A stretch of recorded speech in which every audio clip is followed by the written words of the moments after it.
दुनिया तक पर टॉप 5 में देखिए। दुनिया भर में कोरोना वायरस संक्रमण के अब तक 2,32,70,000 से ज्यादा मामले सामने आ चुके हैं। इनमें 1,58,17,000 से ज्यादा मरीज ठीक हो चुके हैं, जबकि 8,05,873 की मौत हो चुकी है।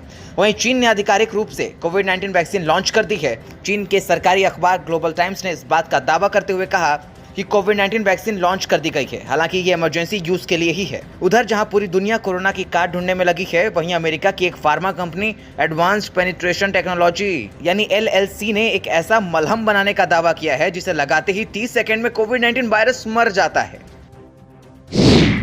भारत पाकिस्तान से कहता रहा कि भारत के मोस्ट वांटेड आतंकी को पाकिस्तान भारत के हवाले करे, मगर पाकिस्तान भारत की बात को नकारता रहा। मगर आखिरकार पाकिस्तान इस सच को छिपा नहीं सका। जब पाकिस्तान के ऊपर फाइनेंशियल एक्शन टास्क फोर्स यानी FATF का दबाव बढ़ा, तब जाकर पाकिस्तान ने कबूल किया।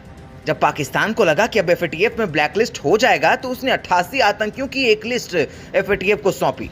इस लिस्ट में मोस्ट वांटेड आतंकी दाऊद इब्राहिम का भी नाम है। FATF की ग्रे लिस्ट से बाहर आने के लिए पाकिस्तान ने ये नई चाल चली है, मगर अपनी ही चाल से उसके झूठ का पर्दाफाश हो गया। पाकिस्तान के विदेश मंत्री शाह महमूद कुरैशी चीन दौरे पर हैं।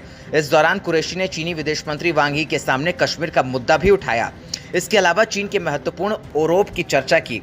भारतीय विदेश मंत्रालय ने इस मुद्दे को लेकर कड़ी आपत्ति जाहिर की है। इसके साथ ही पाकिस्तान और चीन से भारत के आंतरिक मामलों में दखल न देने को भी कहा है। विदेश मंत्रालय के प्रवक्ता अनुराग श्रीवास्तव ने कहा कि हम उम्मीद करते हैं कि संबंधित पक्ष भारत के आंतरिक मामलों में हस्तक्षेप नहीं करेंगे। अनुराग श्रीवास्तव ने कहा कि भारत पहले की तरह ही जम्मू कश्मीर के संदर्भ में चीन पाकिस्तान विदेश मंत्रियों की रणनीतिक वार्ता और संयुक्त प्रेस कॉन्फ्रेंस में दिए गए बयानों को सिरे से खारिज करता है।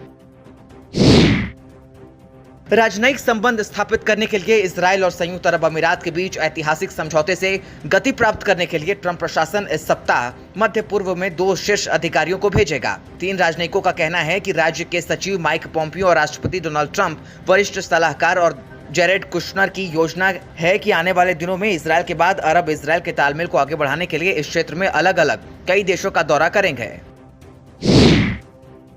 Video sharing app TikTok Trump प्रशासन के उस फैसले को अमेरिकी कोर्ट में चुनौती देगी जिसमें उसे राष्ट्रीय सुरक्षा के लिए खतरनाक बताया गया था।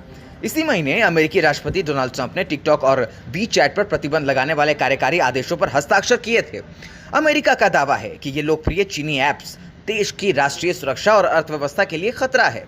इससे पहले भारत राष्ट्रीय सुरक्षा चिंताओं का हवाला देते हुए टिकटॉक और वीचैट पर प्रतिबंध लगाने वाला पहला देश था। भारत ने 106 चीनी ऐप पर प्रतिबंध लगा दिया था। भारत के इस फैसले का ट्रंप प्रशासन और अमेरिकी सांसदों ने स्वागत किया था।